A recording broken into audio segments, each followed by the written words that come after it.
Okay, you ready for me? Yes, sir. My name's Ben Suchy. I'm from Mandan, but I live in Bismarck.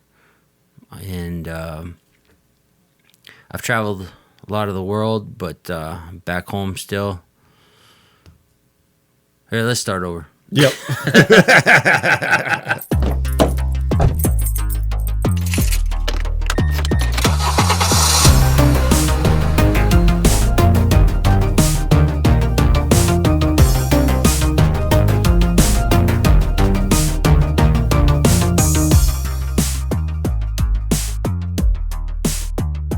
My name's Ben Suchy. I'm a songwriter and musician. And my first car was a 1993 Dodge Shadow. Best car in the world.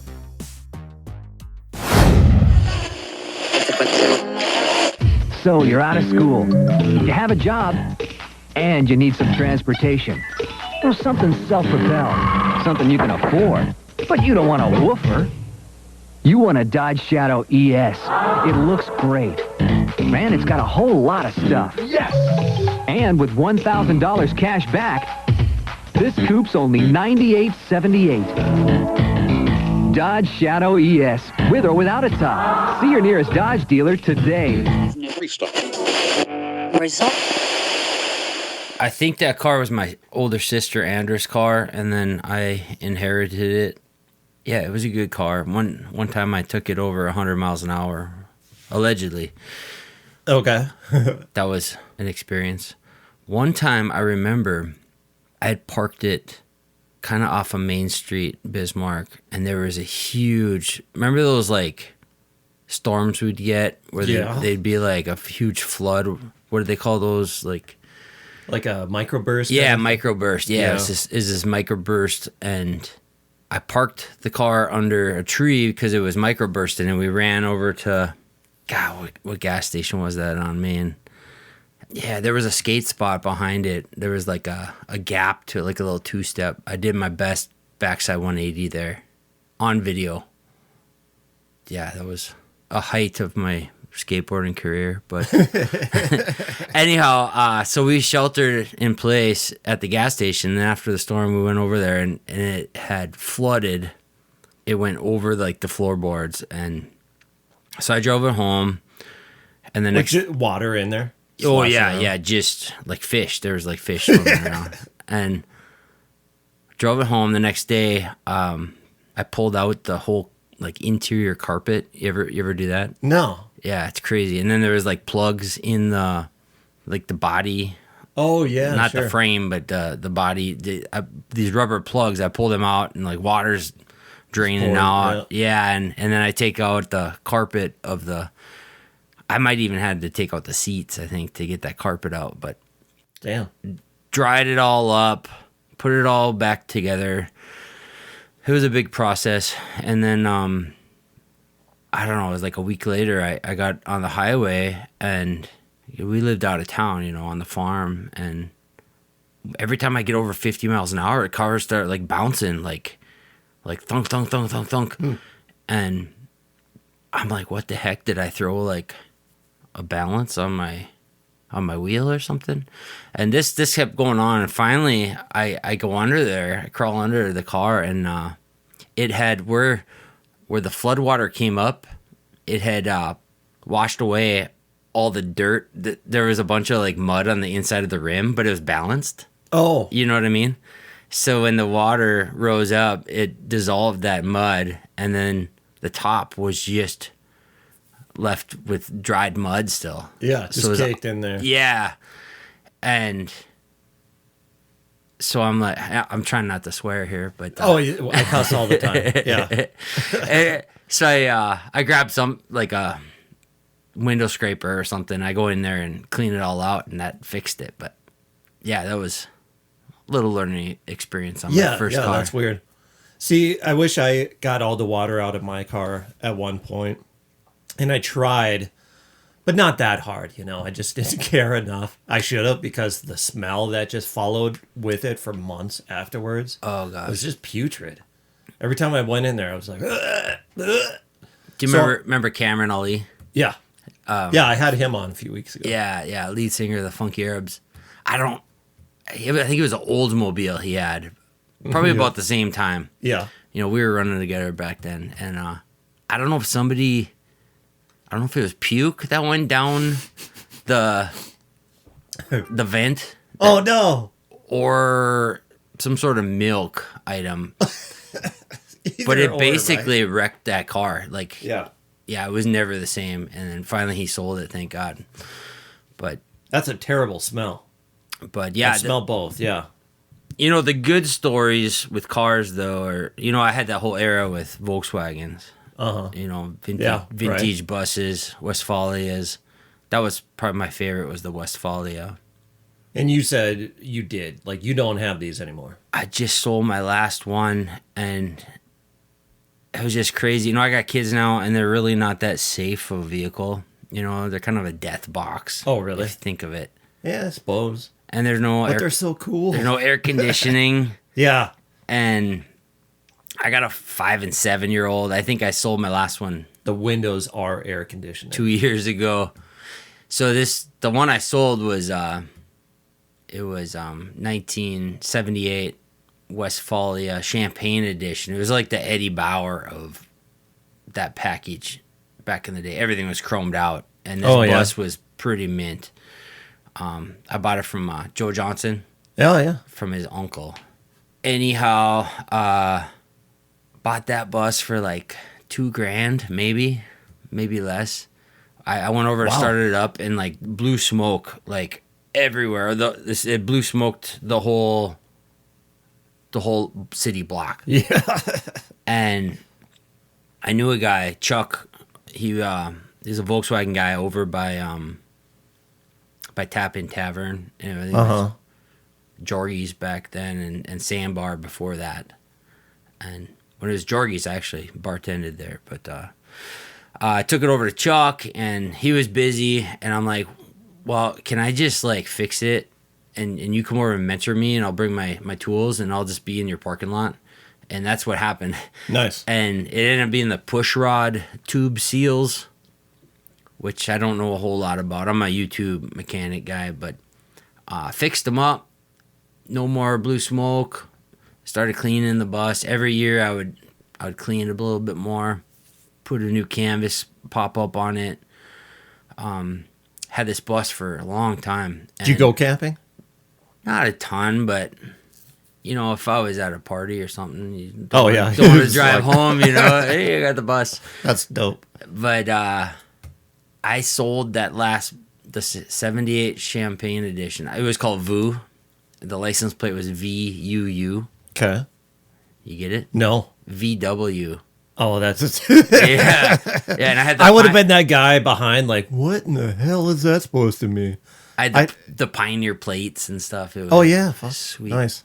So I put this up on. My dumbass forgot to silence my phone. Yeah, I got mine silenced here. Yeah. Well, so I put it up on the Samba.com. It's a Volkswagen site, and I just put it up for a ridiculous price. I didn't think I'd sell it, and I got a call, and it was a guy from Los Angeles. He was a Volkswagen broker. Okay. And so he flips them. Well, or maybe he was he's like a middleman kind of thing. Yeah, he was vintage cars in general, but yeah, and I was like, is this like, you know, a scam? You know, you got your flags up, you know. Sure. Anyway, this guy was cool. We set up a time. He flew to town from LA, and he brokered a deal to this couple in France. So anyway, I set up the deal. I said, well, let's meet in my bank lobby, you know, because what's safer than being at a bank lobby? Right, cameras all over. Sure. Yeah, I'm like, all right, you know, I'm gonna cover my bases here, and I walked with like $23,000 cash. Yeah, yeah, and that bus went to France, and they must have spent over $30,000 to ship it. I'm sure, right? Yeah, and then in shipping. Something happened at one of the ports before it went across the sea, and there was an accident. Someone bumped it. You know, because they're a little squirrely to drive, you know? And the shipping company was trying to say that dent was already there. Yeah. But I had all these pictures that, Of course. Even the guy that came and trucked it away. Yeah. I'm like, you got to here's my phone. Snap a picture of me. So I had like pictures that showed there was no Up dent. to date. Yeah. There was no dent. It wouldn't have mattered for me, but it mattered for the insurance and stuff. Of course. So you probably saved them a little bit. Yeah, saved them some hassle. And anyhow, so that was kind of a crazy story, but the story I want to tell is of my first Volkswagen bus. It was a yellow 76 Westphalia automatic. Okay, nice. It was Fun. automatic and fuel injected. I remember that, they still have that auction in Mandan off the strip. You ever go to that auction? Oh, I haven't been for years. Yeah, I used to flip. Northland. My wife and I, we counted, and I've had over like 40 cars. I used to like buy them and flip them and whatever. And then there was the Volkswagens, and me and Travis Stramer would be pulling the Volkswagens. Where were you keeping these? At the farm? Or just doing this? Well, I only had a few at a time. Oh, so throughout the whole time. Throughout, yeah. That's crazy. It was a legacy or something. So let me guess, there's probably other dudes doing this at the same time too. So you're kind of running into them like... Yeah, I remember like Randy Walls, Yeah, owned sure. the Walrus. He had a bunch of buses, and I used to play there every Tuesday night. Uh-huh. And kind of resurrected their Tapper Tuesday. Yep. And for a while, like, guys would start showing up with their Volkswagen buses out and park them out front. Mm-hmm. And that was kind of cool. But the 76, I went over to the auction and bought my 50-cent coffee, in the white styrofoam cup, Probably why my body's so full of plastic now. Our balls are just full of plastic, dude. Do you remember Tito? Chad Miller. He was an old skateboarder guy, punk rocker. Yeah. Holy cow, it's been a while. It was his bus, and he was putting it up for auction, and I didn't know why, but it was one of the first cars I bought at that auction. And they get going with they're rattling the doing the auctioneer stuff, and then they hit the siren. They just kind of hit it when it got into a lull just to like rev stuff up. Yeah, okay. Like it's cool. Get your blood flowing. But so I was bidding, and it was like getting up there, and it was up to like I was last one. I bid $1,000, and all of a sudden it just like hushed, and like no one was bidding, and I'm like, serious? Like, and they're like going, gone. They slammed down the hammer. Boom. And I'm like, serious? I bought this bus for $1,000, Yeah. And that was my baby for a long time. But the story I want to get to, and sorry I segue so much. I love this. But I was out at this campfire, maybe in high school or just after. Can't remember who I was rolling with. Wait, you were in high school when you bid on this, huh? No, it must have been after that gray area after high school. Right, yeah. I think I was rolling with my buddy Pete Schultz. His folks used to own the Schultz Creamery. Okay. Did you ever go there for ice cream? Oh, No. so good. Anyhow, my good buddy Pete. Yeah, it was him. So this bus, the starter, something was wrong with it, and so I had this huge like number 3 screwdriver that I would crawl under, and I'd spark the starter. Yeah. You know how to do that? I've seen somebody do that. Yeah, super dangerous. Yeah, you gotta like put the keys to on, go under, and you spark it, and it's, you get better at it over time. But Yeah. anyhow, You ever shock yourself though? probably. Yeah. Probably. So we had like gone to this party, and maybe it was over by Apple Creek somewhere, and we had kind of bounced across this field to this fire pit party or whatever. Yeah, those fire pit parties that are just on the edge of town were always a blast. Bonfire. Yeah. And anyhow, somehow there I don't remember what it was over, but there was a kind of an argument, and boys will be boys. It turned into a skirmish. A skirmish. We'll just call it a skirmish. Yeah. I don't know what it was, but me and Pete are like outnumbered by these guys, and we're like kind of backed up to the bus, and it's not good. It's not looking good. And allegedly someone almost got thrown in the fire, and it was some craziness. Well,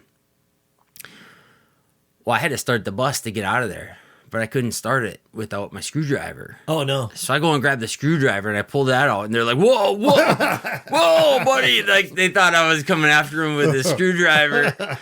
I don't know all the details, but I had to, like, go under the bus, start it, and then we got the heck out of there, and we're, like, bouncing across the field, and it's like, whoa, you know, someone's got a black eye, and yeah, that was a crazy story, crazy time. Yeah, that is. What are you driving now if you're not driving buses? Well, I got domesticated. Yeah. Luckily. It's amazing. You start playing guitar, it's amazing the type of women you can score. My wife is so out of my league. Yeah. Kelly and I, we have a minivan, and I've had a few minivans. I used to roll those when the band would go on. We never really toured, but we go on runs. That's what I called them. You know, like go up you're to, just going a couple towns over. Minot, Fargo. Yeah, up in the Bakken during the oil boom. See, I'd call them mini tours. Because I still wanted to say I'm going on tour. Yeah. But it's only like 4 or 5 days. Right. And it's, you know, Williston, Dickinson, Minot. Just cruising around. Yeah, so we bought a 2010 Town and Country.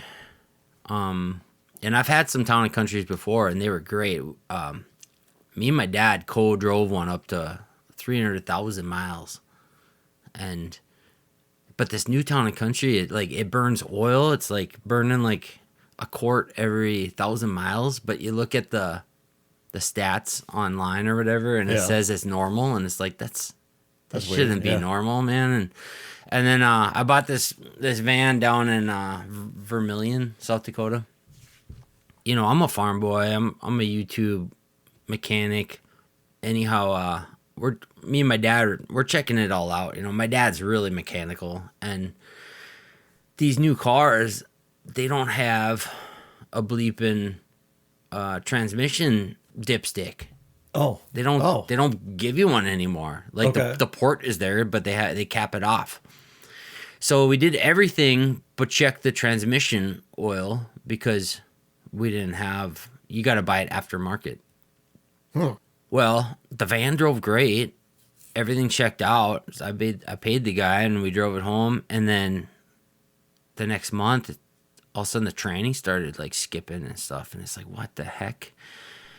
I take it into the shop, and they show me the sample of the tranny oil, and it's just black, and it just looked horrible. Like I would have never bought this car had I checked the tranny dipstick. But you know, we were at where we were at, so I bought a new tranny for like $4,000, and ouch. And yeah, we've been rolling this van, and then it got hit and ran at the airport. We did the long-term parking or whatever. Yeah, which I never do because it's pricey. I'm kind of cheap. Yeah. Well, they fucked up our car. They hit it with like a skid steer or something, and so I was like trying to find if there's cameras or whatever. I went down like every avenue, and no, we were screwed. Yeah, of course. You're just way out, which is weird. They be careful. Don't do the long term parking. I always thought it was like kind of. You would assume safer, prestigious, or whatever. You know, white collar. Yeah, I don't know the name, but yeah. So the first time we do it, we get hit and ran by something, and it was something big because it like. There's marks on the top of the van. Like it must have been some sort of snow mover thing. Yeah. So that was a bummer. Anyhow, we're still rolling this van. I've like topped off the tranny fluid, and I don't know. It's we put about 20-some thousand miles on it, but I can't wait to get rid of that van. And then I put studs on the front tires. Nice. I mean, you got to now. Yeah. Like we could barely get up our street hill, which isn't even a hill. So I put the studs on, and I threw down for some Cooper studs that are just like God, there's like claw marks on my driveway. They're so crazy. Yeah. They're so aggressive, but it was worth the money. But so we got that, man, and then Kelly bought a 2009 Hyundai Elantra. I think she bought it when we were dating or just married. Anyhow, she bought this thing. I think it only had like 13,000 miles or it was really low miles, and she bought that, and it's got the low profile tires, and I'm like, what is this toy? This thing is gonna fall apart, you know. Mm-hmm. And 180,000 miles later, it's rolling pretty darn good, and it's only been to the shop one time. I've done all the mechanics to it, and you know, I've done the shocks. I just recently did the valve cover gasket. Oh, I did the water pump and timing belt. That was the trip. Yeah. Yeah, pulling that pulley, that lever to put on. Yeah. That's fun doing that by yourself. Well, I snapped. I was tightening on the water pump, and I got a cheap, what are they called? The torque wrench. Yeah. Cheap torque wrench with the click, you know, where it clicks. You set the pounds, and mine's from like Harbor Freight. It wasn't clicking, and I was in a hurry, and I had him snapping this bolt, and it goes into the aluminum head. Yeah. And I tell you, I think this was last year, and I don't know if it was a breaking point or something, but I just sat down and I cried, and I haven't cried that hard in a long time. Yeah. And I called my dad, and I'm like, Dad, you gotta come in. And he came right in, and you know, his 40-year-old kid, Yeah. 45-year-old kid, he's still and we went through like all the things we could do, and I went and I bought a little right angle drill, and I drilled into Right into the bolt. and I bought this extractor, Okay. and sure as shit, it came out, man. Yeah. And like we were like celebrating, and got it buttoned up, and had a family dinner that night, and yeah, it was. Fuck yeah. I'm just glad I still got a dad I can call, you know. Yeah. Some people, you know, they don't have that option. No, a lot of people don't. That sucks. Like, I've been fortunate enough to have family or friends that know a little bit about vehicles, and I'm like you too, a YouTube guy where, you know, if I need it fixed, I'm gonna get the part cheaply somewhere, probably used like Johnson's, and then just look up on YouTube how to change it out. Right. But some people just aren't fortunate to have help, and even something small can set them back. Do you ever So upload far. a video, like something? I've thought about it, but no. Because the ones I watch are going to be so much more informative. Yeah. Where it's going to be me trying to regurgitate how I did this, and Right. stupidly. So, yeah. Well, I've put a few up just to try to get back to that community, because it's kind of like power to the people. you It know? really is, yeah. And my videos aren't any good, but I only post them if it's something where like I haven't been able to find anything on YouTube, Yeah. or whatever. Well, that's dope, yeah. And then I get through it, and then I try to post and show how I got through it Yeah, cool. to fill that void. Yeah. Yeah, I don't know where I was going with that. Well, can I find these if I want to watch like a Ben Suchy music video and then Ben Suchy like change out an alternator? Yeah, for sure. Fuck yeah. For sure. And what sucks is the trolls. Like, and I don't even yeah. read the comments anymore. I But you leave comments up. don't even know. Yeah, why not? I just post it. Yeah. Internet trolls, Are everywhere. They're in every corner lurking. yeah, that's a disease. It is. The social media in general, just Yeah. it's our worst enemy. Yeah, I got like 5,000 friends. You know, I probably know a third of them. Yeah. A And- third? I That's mean, a lot. the only reason I'm on Facebook anyways, you know, to promote music and stuff. Right. But All right, let's get into how you got into music, bro. oh man, well, I grew up in a musical family. My dad Chuck was the state troubadour during the bicentennial. Did you know that's in the legislative right now? I didn't. Yeah. His song Dance in Dakota, they're trying to make it the state waltz. Okay. And What it does passed. that mean? Well, they're trying to a state waltz. Yeah. What's a 3/4 time?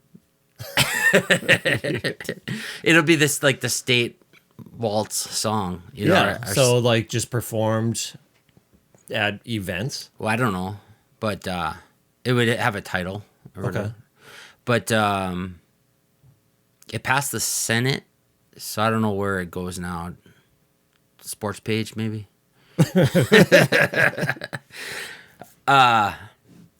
Anyhow, they're also gonna make a actual position for the state troubadour, and it would have like a term limit or whatever or something. Sure. Anyhow, that's kind of cool. You know, they tried to do it years ago with his song West Dakota Breeze, I think it was, but the person that sponsored it was like in a political fight with these other people, so they like didn't pass it just because she sponsored it, sure. or he sponsored it. Yeah, it was a spite thing or something. I don't know. Anyhow, yeah, my dad, he was very musical. He's kind of folk storyteller, folk guy, and you know, he's played most of the main folk festivals in like the US and Canada. Yeah. Like big festivals. Like he could have probably been like John Denver. John Yeah, Denver. he could have maybe been like a John Denver, but Yeah. Yeah. but then you I got to see be on that. the road like 200 dates a year, you know? I mean, that's a lot of mini tours. But then he had you. Yeah, so he wanted to and raise just his regretted kids. it ever since. Yeah, wanted to raise his kids. Yeah, that makes sense. But yeah, I grew up singing with the family. We kind of had a family group. Okay. Would you compare yourselves to like what, the Jackson 5 or Well, what was that show? our dance moves were better. Yeah, Partridge Family. Partridge, yeah. Did you guys do any like traveling bus stuff? Yeah, like we played like the Winnipeg Folk Fest. Cool. The year of the bicentennial when he was the troubadour, we were playing every county fair there was, and you know, I'm probably like 10 years old, so we get done singing and I get chased around by all these little 10-year-old girls, and pretty crazy. But then I got older, and all of a sudden I'm in like junior high, and it's not really cool to play in a family band. Yeah. And I kind of walked away from it. And then, you know, I was into skateboarding and stuff, and you know, you and I kind of hung out a bit. we skated back in the day. Yeah, like Mandan, the train depot and stuff. Yeah, and banks and back alleys, wherever we could, really. Yeah. There was so much shit from the cops back then, too. Yeah, that's was just so weird. it, man.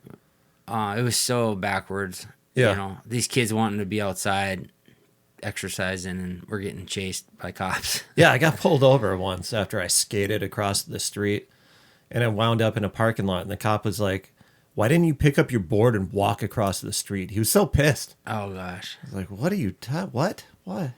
Yeah. I'm a big advocate for skateboarding, snowboarding, you know, these sports that kind of get swept under the rug Yeah. by our quote leaders. I guess that's still kind of an open wound for me, but you know, I had a lot of energy as a kid, and I was bored, and me and some buddies, we went out and they were breaking into cars, so I was breaking into cars. We were stealing like radio gear. Oh, yeah. And I got busted, and part of like my deal was to like take up guitar lessons. Okay. Strange. Yeah, so I started taking guitar lessons from at Eckroth, anyhow, then it was kind of music on my terms. It wasn't the family band. It wasn't piano lessons I was forced to take. And my dad started showing me some pointers here and there. And I started learning, like, you can learn a lot just by watching people, you know, whether it's something to do or something not to do. Yeah, okay. And, you know, I'd be watching these musicians and stuff and be like, whoa, that's a cool thing. Or oh, I'm never going to do that. He looks stupid, you know. And I just started writing songs and stuff. And that was a trip. And then I got into punk rock and that was a good energy release. And it just kept evolving. And it's still evolving. Yeah, what are some of your first bands? So my first band was Cameron Ali and Chris Chase. Do you remember Chris? Yep. 5-Speed Cran? No, this was Stoned Crow. Oh, it's Stone Crow. They had started that band and they invited me into it. And they were like seniors and I was a freshman. And yeah, Chris was super talented. Really troubled though too. He's not with us anymore. And went from Stone Crow is kind of weird folk, maybe kind of like Ween, acoustic Ween, but weird but fun.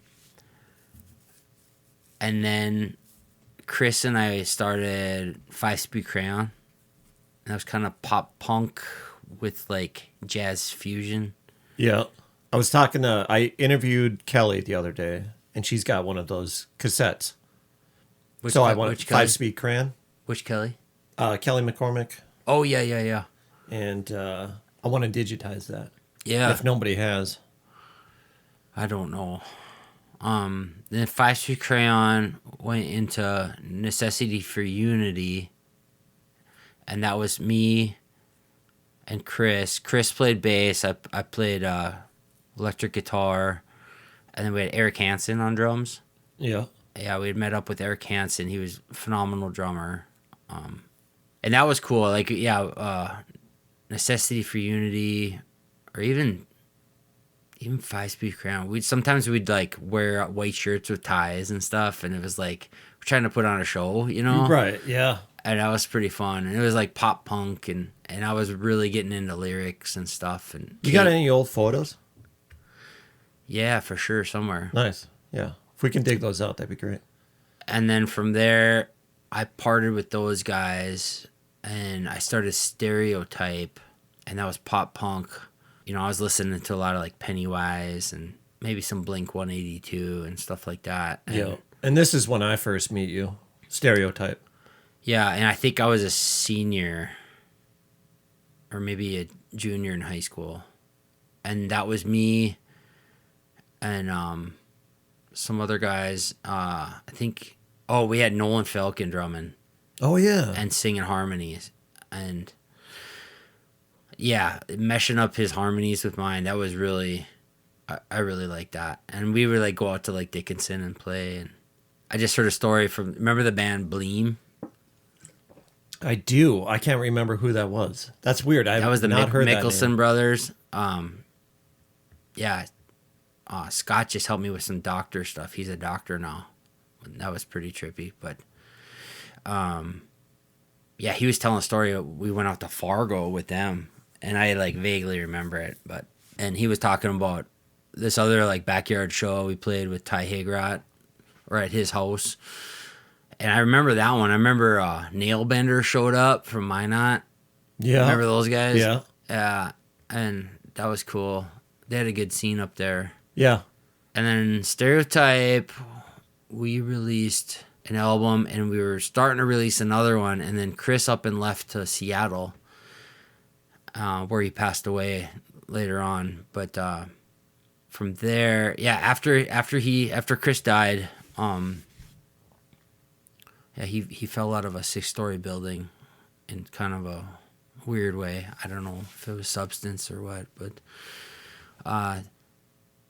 at his funeral, or it was the pre-funeral or whatever, it was me, Cam, we're like, we got to do something or whatever, and Nolan Falcon, and we went and jammed, and that's how the Funky Arab started. Okay, cool. Yeah. Yeah. And I had a wah pedal or whatever, and it was like kind of a new thing. Yeah, and then the Funky Arabs went for a while, and that was fun and weird. And then Yeah, you guys were quite the draw. and I started playing solo, and I think I got my East 40 gig sometime after that. And then I had the Ben Suchy band, or bandwidth we were calling it. And yeah, gradually I just started like just doing it myself. You know, my thumb could play the bass, I could stomp on a box or something, and, Yeah. you know. I don't need these other guys. Well, it just kind of evolved, and you know, it was guys, and then you didn't have to pay guys or schedule guys. And remember when I used to play it was Wednesday nights at Merriweather's? Yeah. I did that for a few years, that show. And That's right. my buddy Malin he's no longer with us either, but I was in the bathroom on break, going to the bathroom, and he came in there, and we're chatting a little bit, and I was like kind of bitching about my bandmates or whatever, and after I'm done, I'm like, get ready to wash my hands, and he like kind of slams me up against the wall, and he's like, and he always had a big thing of chew. It was like winter fresh or winter green chew and Budweiser. That was his thing. So he had this smell, and I could smell it like it was yesterday. And he's like, Suki, you're always gonna do more than those other guys. That's just who you are, you know. And you know, if you had only perfect friends, you wouldn't have any, you know. And he gave me like this lecture. Yeah. And it's still like just so vivid, like, and he just spoke what I needed to hear, maybe. Cool. And, you know, from then on, it was just like, you know, sometimes I'm just going to pull a little harder on that plow, you know? That's just who I am. I don't know. It was sort of at that point, I just kind of started lone wolfing it more and playing more solo. And then I got domesticated. So I was still singing, and Yeah. I'd say you haven't really slowed down, though, have you? not in my mind, man. The songs just, I kind of almost tried kind of quitting writing songs, and you know, because they'll come to me. I was up last night at 2 a.m. like thumbing out this melody in the kitchen that it'd be for a fiddle. I don't know. It's just it's cool, but it's so dumb. It's like, you know, I make a little money off my music, but it's like it maybe fills the fridge, you know, but it's not like a career thing. But Right. so I kind of tried to back off, and this was maybe a year ago, and then I went in way deeper into the cave. Now I got an album coming out with like 30 songs, and there's another one stacked up behind it, and it's just like, wow. I can't keep up. I love writing the front of the wave, writing songs, and it's just, it sounds cheesy, but it's like, if I'm like writing a song, it's kind of a meditation and cathartic, and it feels like it's bringing me closer to God. Yeah. And my God's pretty darn weird. Yeah. My God like helps people. That is weird. And my God, I don't think my God's a he. I hate it when people are like, God this, God that. Right, yeah. He is our savior. Yeah. Why is it a he? Like, Right. You know, my Could God's be like a she. Could be a he, she. right? Could be a they, yeah. them. An it, yeah. Could be an Energy. it. My mom and we've had some really cool conversations about like harmony, just the spirituality of like sound waves and stuff. It's cool. Yeah. I like getting into stuff like that. You won't really see me at church much, but my in-laws, they go to St. George on 4th Street there, and they got this pipe organ, which is awesome. Oh, yeah. Huge. Oh man, it just gets I walk in, and like goosebumps on your arms going, Yeah. you know? Yeah. When I used to have sit downs with Chris Chase when he'd come back from Seattle, and we'd have a sit down and like kind of trade off songs. and I'd be like, "What do you think of this one?" And he'd hold up his arm if it had goosebumps. Oh, nice. Yeah, and then like a little bit later, he'd show me one, and I'd hold up my arm. Yeah, I missed that guy. That was. Yeah, there's some of these creatures walking around that are our friends. They just, you can't replace them, you know. No, I know. That's how I've been with Josh Nordwall, we brought up earlier. He and I were in Sugar and Spikes and TSS for a while, and he was in a bunch of other bands too. And yeah, just a void now, you know, just that whole. It's like you shared all these memories and grow up together, you know. You trade off personalities a little bit. You kind of adopt certain phrases that they have. Right. And I know you give a little too. And then when they're gone, part of you is lost too or gone. Yeah. Yeah. And you don't recover, but you handle it better, I guess, over time. You think about death a lot? Yeah. Yeah. Now that I'm in my 40s, it's like a lot. And I'm trying to on purpose, so when my time comes, I hope I'm like, all right, here we go, you know, let's do it. Yeah. But yeah, I don't think I ever truly will be. Nobody is. Who's married to Greg Brown? Is that Lucinda Williams? Not sure. I could Google it. Where's Joe Rogan's Google guy? That's fine. I cut out the in-between stuff here anyway. Okay, I'm going to Google it. I got to see her perform at the Bell. Lucinda? Yeah, that was cool. Greg Brown. Oh, no, Iris Dement. That's who he's married to. Okay, I don't know her. She did, with John Prine, she did In Spite of Ourselves. Probably know In it. spite of ourselves, we'll end up sitting on a rainbow. Oh, yeah, okay. I think that was her, Iris Dement. I think she wrote this song, and in the song it said, let the mystery stay a mystery. As far as, like... Oh, yeah? The afterlife and stuff. And, you know, because there's so much, like, not knowing of what is after this life, you know, and then it just seems like it turns into fighting, you know? Mm-hmm. On a macro view, it's so ridiculous. Yeah, it really is. I've kind of taken that to heart, like let the mystery stay a mystery, you know. I even put that in one of my songs. It's Sand Castles or Castles, something like that. It was off the Twang album. I did a little nod of the hat to her, but that song was kind of about those artists that make the castles on like the beach, you know, and then maybe they'll take a picture or something, and then the tide will come in and wash it away. Mm-hmm. And that's their art, just the process of that, you know? Right, yeah. And I kind of painted that into a way of, like, our life. Like, your life is a sculpture on the sand. Yeah, okay. As a concept, you know? Trippy, bro. So you got a new album coming out? Yes, I got a new album coming out. I played up at Lutsen, Minnesota. Long story, but we have a cabin up there that we built as a rental. But my wife and I, we got pulled into Lutsen. It's just, it kind of was a gravitational thing. And I was up at the Lute Song Music Festival. I got called up to play there last year. And here my friend Dave Russ is running sound. And he had me sounding so good. And so with my one-man band, I got Stomp Fake Bass, which is where I've built it into my guitar. It's electronic, and it's just, I've altered a pickup, so it's only 3 strings on my 3 low strings, and then I run it through an octave pedal. Okay. I call it Fake Bass. So Stomp Fake Bass, Electro Harp, which is just this thing. I'm kind of a inventor guy, you know. I build a lot of stuff, and so I built this. It's kind of a leather sheath that with a microphone guts inside my harmonica holder. Okay. And I can run that.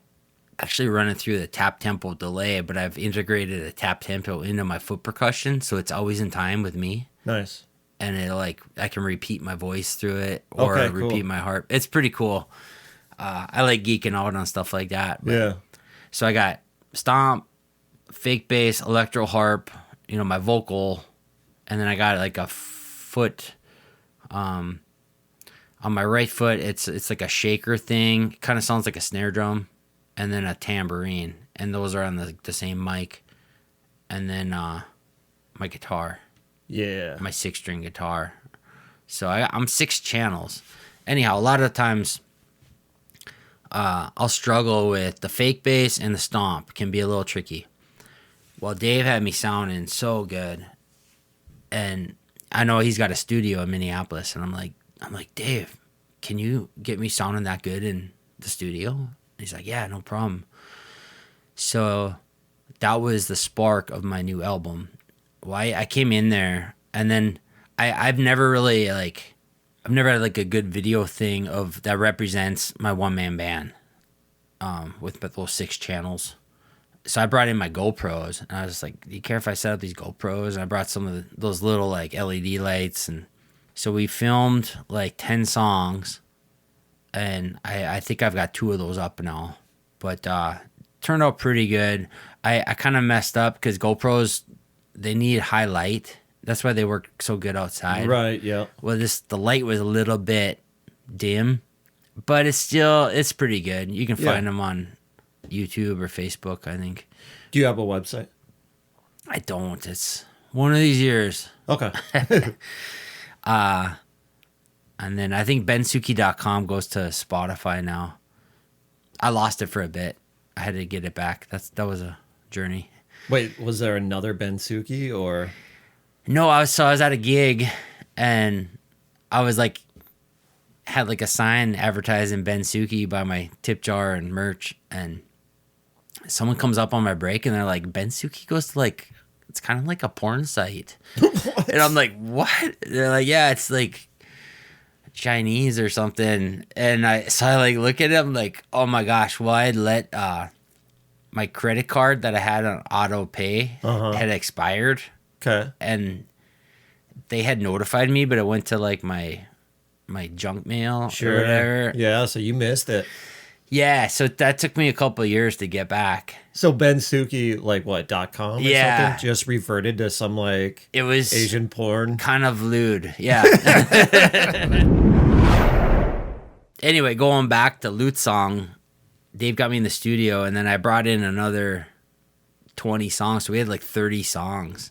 And I was like trying to release the floodgates because I want to get these songs down so I can just move on to new ones, Yeah, yeah. That's what I like to do. Like Beethoven, I'm sure he wasn't playing the same 4 songs all the time. I know. That's what I find myself doing when I pick up the guitar, is reverting to songs I never finished or recorded. And I can't move past that, unless I do. It's stupid. Yeah. Lute Song was cool, though. Like, so my friends run that festival, and it's like 2 hours north of Duluth, right on Lake Superior. Yeah. Anyway, they said I could play it during the festival for like a half-hour set or something, or I could play the last day, the morning of the last day, for like an hour and a half while they do their little burrito feed, and then everyone leaves. And I'm like, wow, if I'm coming up, it's like 10-hour drive. If I'm coming that way, I want to play. It's not about getting paid or anything. And so I took the last set, and I was kind of like fluffing myself up for playing for like 15 people eating burritos, breakfast burritos or whatever. And I probably had, I don't know, there's probably 75 people, maybe more. And they were like dialed in, and Dave Russ had me sounding so good. And I had a good set list I had written up. And I started out solo one-man band for like the first half hour or so, and then I called up my sister's boyfriend, Steve Murray, on bass, and when we had rehearsed and stuff, and he was up there playing with Molly Mayer. Then my friend Tim Belden, he had reached out because he was in town playing up in Grand Marais up by Canada, and he had played on my last two albums, the 20 album and Throwing Paint. And he can play like button accordion. A what? Button accordion. It's kind of like Cajun. I guess he spent some time down in like Louisiana or what's the big music town down there where the big flood was? Oh, Nolans. Yeah, Nolans. Yeah, I guess he had spent some time down there. I've never been down there, but it's on the list. But yeah, so Tim came up, and then he was only going to come up for like 3 songs, and then it's just, I'm like, stay up, Tim. This is awesome. And we finished it out. But people were like listening, and they were understanding my jokes and stuff. It was really weird. You know, my stuff's pretty eclectic. Mm-hmm. And early on, in my music career, or whatever you want to call it, I realized, you know, I could have quadrupled my income playing Garth Brooks or whatever. Yeah, of course. And I just didn't want to go that route. So I started buying houses and fixing them up and kind of got into real estate. And, oh, yeah? And that's what brought me to Lutz. Well, Bike Race brought me to Lutzen, but we ended up building a vacation rental up there. So okay, cool. Yeah, so the new album, it's going to be called, I think it's going to be called Icing on the Cake.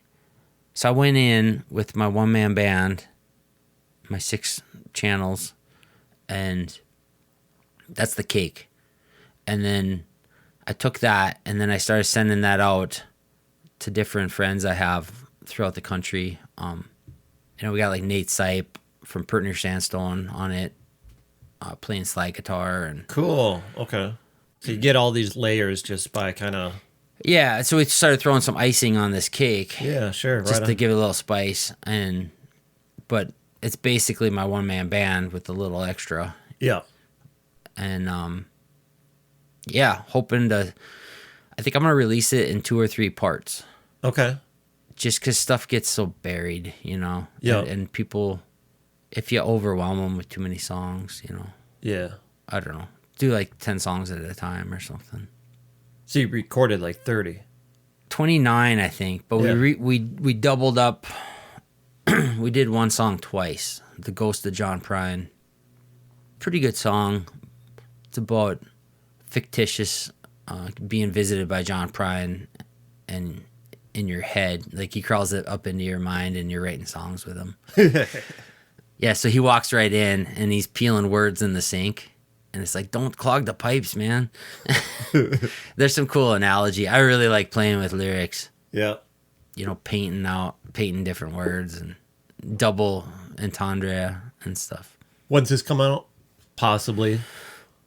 So I was going to take it and mix it, but then Dave decided to start mixing it, and then... So it's kind of the ball's in his court right now. Okay. What format are you thinking? Oh, it'll be digital for sure. I don't know if I'll do any physical, print any CDs. Yeah. You know, yeah, it's hard to gauge how that's going to go these days. Yeah. I've never done a record, a vinyl, but yeah, for sure it'll be digital, which is fun. I don't know. I really like my Spotify. I boycotted them for over like 6-7 years. Mm-hmm. And there's a couple of my albums that people are like, oh, you got to have that on Spotify. I was like, wow, I was boycotting them at that time. And just because I didn't like the way it was going. And then I gave in and jumped in with the Current, and it's such a nice tool, and you can like search through stuff, and I've discovered so much cool music. I don't know. My taste is pretty bizarre. I listen to a lot of Enya. Oh yeah, really? Yeah, love Enya. Wow. So you meditate a lot? No. You just put it on and you're like, all right, I'm gonna do some Enya and wash the dishes. Yeah. I'll have it going on at the house. You know, we got a little boombox Bluetooth thing or boomstick, whatever, and it just calms me down. That or jazz, but I need like structured jazz. Like I really like Red Garland. Used to listen to a lot of who was the gypsy jazz guy, Django Reinhardt and Stefan Grappelli. He was the fiddle player that played with Django. But I'm kind of out of that era. I don't know. It evolves, you know? Yeah. And it changes back and forth. I'll find myself really just getting heavy into punk and metal for a period, and then I'll be into acoustic and folk for a while. So yeah, I kind of switch, I guess. Maybe it's mood, but it seems to be more periodic. I really love Rancid. Love Rancid. Love Rancid. I've seen them numerous times. My wife Kelly and I, we saw them in Chicago, right on the beach. There was like a stabbing at the show. Like, we didn't see it, but we like read about it. Yeah, and I was like, God, that makes it like so much more legit. You know, it's dumb though. I mean, right? Someone got stabbed. That's awful. Yeah. But a part of you is like, all right, we're kind of out of our element. It's a little danger. Yeah. But like, you know, back in the day, I used to be like in the pit or whatever, and like we're on the outside and we're like sitting down on the ground because my back hurt. You know, and Tim Armstrong's got this huge beard, and they're all like 50 something. And wow, they were good though. Yeah, really good. Did you see Dropkick? Yes, and Pennywise. That was a good show. Yeah, and I used to listen to Pennywise a lot. I was excited to see them, but they were probably my least favorite. Oh, really? Yeah, I thought they were both really good. I was super excited to see Pennywise, though. Yeah, I was too. It was just like, I don't know. It seemed like they were so jaded and they're still singing that old stuff. And I don't know. Yeah. It's hard to put into words, but that first band was really good. Oh, yeah. God, why can't I think of their name? But that Irish. Yeah, they had one song that was dope as hell. We listened to a bunch before going in, and then when they played it live, it was their last song. I was like, holy fuck, that was just great to hear like live. That drum was just boom, boom, boom, so good. Yeah. Yeah. That was a banger. So I got a story about Dropkick. So Cameron and I, we were at what's it called? What was the big festival? The skate kind of punk. Oh, festival. Warped Tour. Yeah. Yeah, we were at Warped Tour in Minneapolis. Yeah, I was probably there too. I got a few Warped Tour stories, but this one, so Cam's like, we gotta go see Dropkick Murphys, and I didn't really know their stuff at the time. And we get over there and we're like listening and stuff, and it's cool, and we're kind of on the outside of the pit, and I'm like, Cam, put me up to crowd surf or whatever. So he puts me up, and I'm like crowd surfing. You know, you get kind of funneled to the front where the barricade is. Yeah. And they throw me over the barricade, and the guy Security. with the guy that's all neck catches you. Yeah, with the tattoos. And so he catches me, and right at that time they had just finished that song, and I heard him say like, we need some people on stage for this last song. And I looked to the bouncer guy, and I'm like, can I go up there? And he's like, sure. And he throws me up there, and you know, the stage is super high. You know? He like lifts me up. So I get up there, they throw me the flag, like the Irish flag or whatever, and they go into shipping up to Boston. And so I'm up there like doing the flag back and forth, you know. Really? What the hell? And there's like, you know, thousands of people, and and so I'm like looking out in the crowd, and I see Cam, and he's like looking around for me. And all of a sudden our eyes meet. Yeah. I could read his lips. It was like, fuck you. Because he knew, like, I didn't even know that band at that time, you know? And they were one of his favorites, you know? So he was super jealous. Of course. So the concert wraps up. I jump down. I find Cam. And he was, like, so mad. He's like, you didn't even know that band. What are you doing up there? And I'm like, it just timed out that way, you know? And then people are, like, funneling off or whatever, and we were kind of we were standing where the mosh pit was, and I'm like, I looked down, I'm like, oh there's a watch, look at that. And it was like a Nixon watch, like, remember those watches? It's like a Burton Nixon watch, like $200 watch. I just found it, and he's like, I hate you. That was a good time though. Yeah, I was probably there too, but all the way in the back, not even noticing what was going on, you know? Yeah. Because at the time, I wasn't super familiar or I just wasn't too much into a lot of those certain, I don't know, ska-ish and whatnot bands. Yeah. Even the Irish punk. The other band I was talking about, the Scratch, and the song was that Another them. Round. Okay. So yeah. Yeah, they were talented. I liked them. Somewhere in Wisconsin where they had music festivals, because they had Ozfest and Warped Tour together one year. Really? Yeah. Can't think of that Wisconsin town, but somewhere behind a tree up there might still be my skateboard. Ooh, buried treasure. Yeah. Nice. Yeah, that was maybe a mistake too. They had Ozfest and Warped Tour together. It was crazy. that sounds crazy. That was out of control. When's the last time you skated?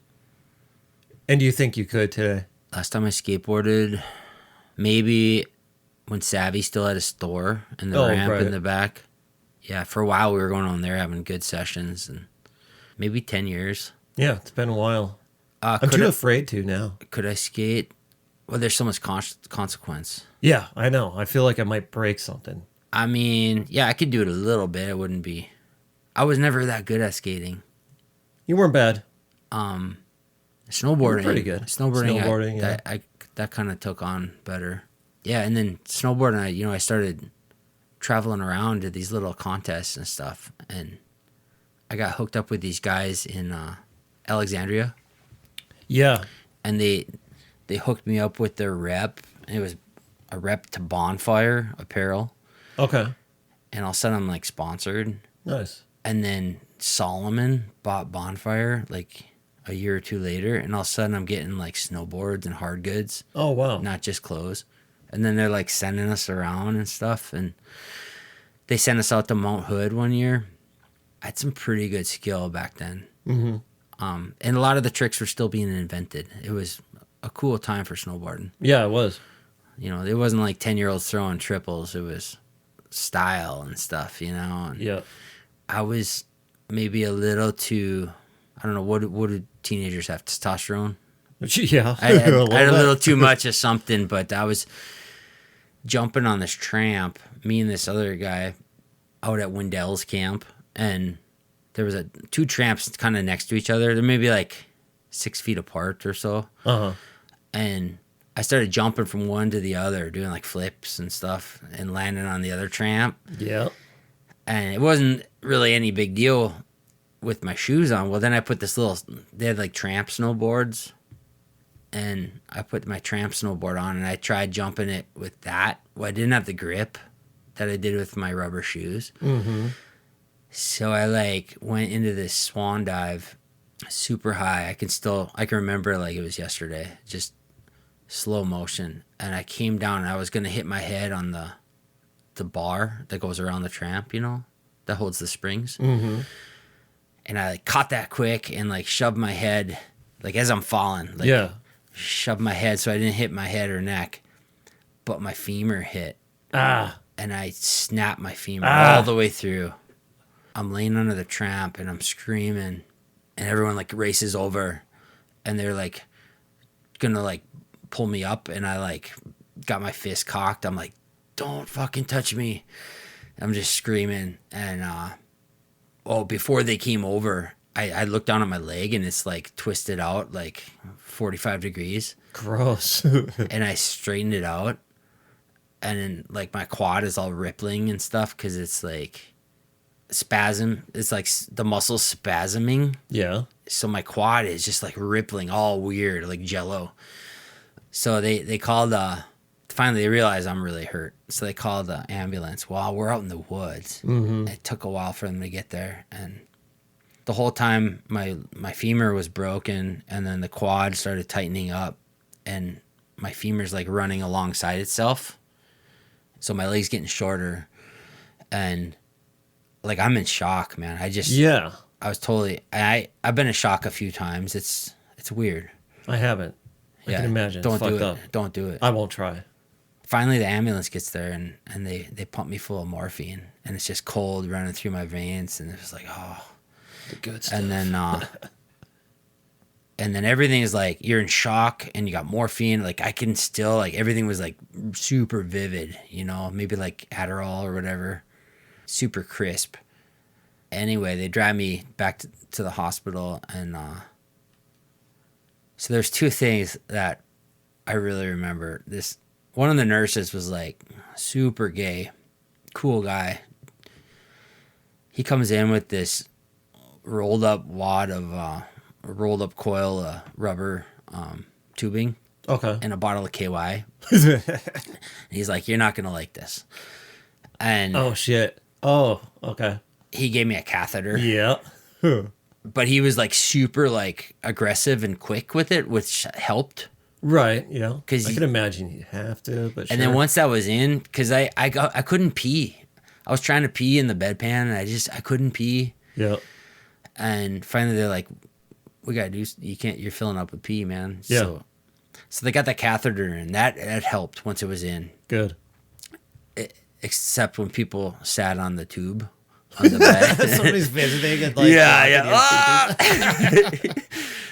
That really helped. And then the doctor came in with this kit. He pulls out, and he's carrying like a DeWalt drill set. I remember it was yellow and black. Basically, he's like, "This might hurt a little bit." Mm-hmm. He drilled through my, what's the one in front, the tibia or fibula? Yeah, I'm not sure. Yeah, so he drills through that, and Yeah.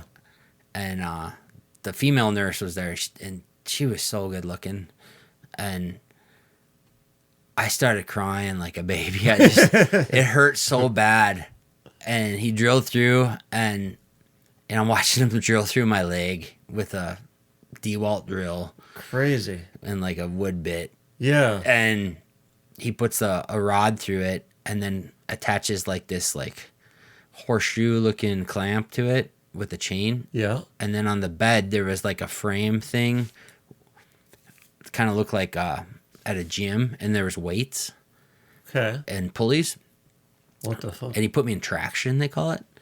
So when my leg was shortening up, you know, my bone was going alongside itself Okay. because my quad was spasming, you know. Yeah. I suppose tightening all that Yeah, up. so it was like messing all that stuff up. So he starts putting gentle weights on. He's like, "How does this feel?" And I'm like, "That's fine. How about this one?" So he's gradually pulling my leg back apart Oh, sure. with the pulleys and the weights, Yeah. and it felt good actually. Nice. If you can think, you know, Yeah. your leg's not all, your muscles start relaxed and stuff, and yeah, those were a couple memories. And then, you know, I was up there for a snowboard camp, and we get so much sun reflection off the snow. You know, we're up there in the summer on the glacier or whatever, and you know, you're wiping your nose a lot when you're out on the snow. Well, I was wiping off every time I wipe my nose. I'd wipe off sunscreen. Oh, yeah. Okay. So I ended up getting like this kind of callus, not a scab, but kind of Uh-huh. On your nose. on my nose, yeah. And then laying in the hospital after I broke my femur, one day I was like kind of itching my nose, and I peeled off this whole like callus and like flung it across the room. It was so bizarre. But when I was working out in the oil field, I'd be on my phone sometimes, like, you know, just browsing around, and I'd look at classifieds and stuff like that, or eBay, and I was really kind of getting into like vegetable oil, like running a car on vegetable oil. Oh, yeah, yeah. We Yeah. were talking about this one band that came through, and they ran a bus on that. So they would just go to restaurants and get like their leftover cooking oil. Yeah. And would use that. Yes. That's wild. Yeah, it was. I mean, that's punk rock for Yeah. sure. So I was really interested in that, but I didn't have like a mentor or anything. I was just kind of trying to learn it myself. And so I'm out working in the oil field, you know, so I'm making really good money, and I'm bored. And I was on eBay, and I found a French fry truck down in Colorado, and I just really lowballed it, and I won the bid. Okay. And it was a 1996 F350 extended box long box extended cab. This thing Yeah. was like 22 feet long. Yeah. And it was jacked up on like big mud tires. It was like a monster truck, kind Of course. Yeah. Had the 7.3 Power Stroke diesel engine. Don't know what that is, but I think I've done it. Yeah. This was my second 7.3. I had a 7.3 in a ambulance. That's a good story too. But I bought an ambulance. But this one, the ambulance didn't have a turbo. This one had a turbo. And it was my first turbo I'd ever had. Anyhow, this truck shows up at my house. I had like hired a shipper to bring it up on a, it was like they had a pickup with like, they could haul like 4 cars or something. Oh, yeah. So that pulls up to the house, and this guy said I needed to pay him like $200 cash. He was basically like Kind of extorting a little bit. If you want this. frisking me. Yeah. Sure. Because it was way bigger than he had thought and stuff. And That's fishy. yeah, super fishy. And so I get in this argument with this guy, and I can see my truck. It's right there in front of my house, but it's Yeah. on his. Yeah. And they were going to drive away if I didn't give him this money. You know, and I was already into this truck for, $5,000 or Yeah. whatever. You're like, I'm not letting it go yet. Yeah, but- so I paid him the 200, but then I'd called the shipping. It's like a whole network or whatever. Uh-huh. And so he got like kicked off that network, and I think Okay, they good. actually paid me that 200 back. It sucked though. I'm trying to like get the parts together to start like harvesting oil from like Oh, yeah. restaurants and stuff. You need a pump, and then some people will spin it down with like a centrifuge, and they'll heat it up. Water is heavier than the Yeah. oil, so the water goes to the bottom. So I'm like gradually trying to do this, but I'm working graveyards out there, like week on, week off, or 2 weeks on, 2 weeks off, and so I get on my off weeks. I was so tired, you're like jet lagged kind of, and I didn't have a mentor. I was struggling to get like traction with that project. So I never did run it on French fry oil. Mm-hmm.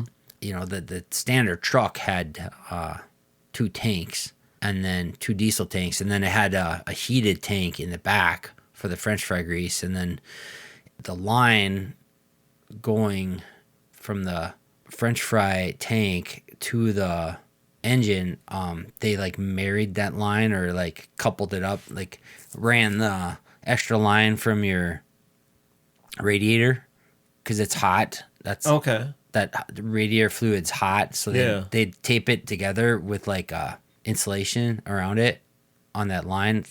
They call it married, like they marry that. Yeah. So that would keep, because you got to keep it, what is it, viscous, I suppose. runny. Right. Because like, your bacon grease, when it's cold, It'll harden. yeah. And then so you got to keep it hot so it'll flow. Yeah. Anyhow, I just thought it would be really poetic to like drive this like monster truck looking truck onto the Bakken oil field, ran by French fry. Yeah. My coworkers and stuff, they always called me the hippie of the Bakken. Yeah. You The know. hippie of the Bakken. Yeah, so I just thought that'd be so poetic doing something like that, and I was pretty close. And the truck was great. Like when you had it in 4-wheel drive, you could pull anything. Like, and sometimes with my job, we'd have to like race to a site to like lock down the contract. We kind of like managed a well site. A lot of times, right when it's there, we were like the ones opening up the wells and like troubleshooting stuff and running all the paperwork. But sometimes we'd have to get there like immediately. Mm-hmm. So like we'd be driving across like the prairie where there's no road and this mud, and I'm pulling this. We lived in ice castle, like fish houses. Yeah. Okay. And so I'm pulling this heavy fish house, and when that 7.3 when it was really taxed by having to pull, it would like shift down into this different mode, and it just sounded like so harmonious. It was really cool. Nice. Truck ended up needing a new turbo. That was the guy that sold it to me was a total crook. Oh, yeah. You got fucked. Yeah. Yeah. But there was still meat on the bone, and I probably should have kept that truck, but I don't know. got to keep moving, right?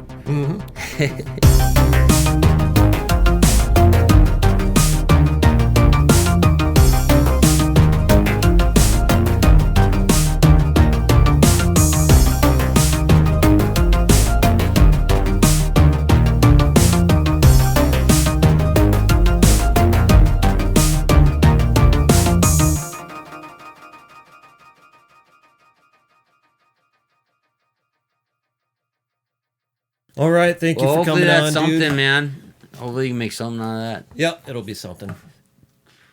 I'll cut it down. We got about an hour and a half here, so I think I got about 10 minutes of a good podcast. Yeah.